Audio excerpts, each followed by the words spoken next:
Hello friends, இன்றைக்கி நம்ம என்ன பார்க்க போகிறோம்னா கத்திரிக்காயில் கடையல். இதே கத்திரிக்காய் வச்சு நான் வந்துட்டு கத்திரிக்காய் சாப்ஸ் போட்டிருந்தேன்.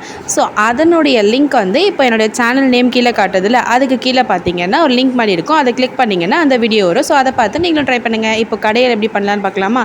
இந்த மாதிரி கட் பண்ணி தண்ணியில் போட்டு வச்சுக்கோங்க.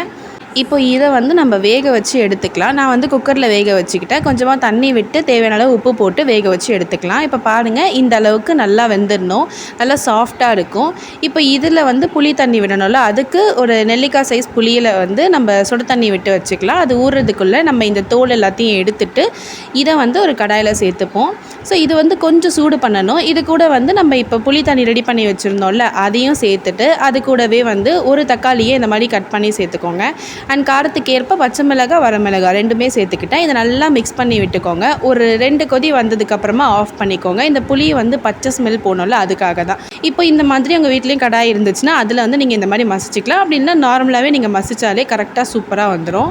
அடுத்ததாக இப்போ நம்ம வந்து தாளிப்பு சேர்த்துக்க போகிறோம். அது கொஞ்சமாக எண்ணெய் விட்டு கடுகு, உளுத்தம்பருப்பு நல்லா கோல்டன் ப்ரௌனாக ஆனதுக்கப்புறமா நம்ம வந்து ஒரு வெங்காயத்தை இந்த மாதிரி குட்டி குட்டியாக கட் பண்ணி வச்சுருக்கோம். அது கூடவே ஒரு 4-5 கருவேப்பிலை, இது எல்லாத்தையும் நல்லா வதக்கிக்கோங்க. இது கூட வந்து கொஞ்சமாக பெருங்காயத்தூள் அண்ட் மஞ்சத்தூள் இதையும் சேர்த்து நல்லா இதை வந்து இந்த மாதிரி வதக்கிக்கோங்க.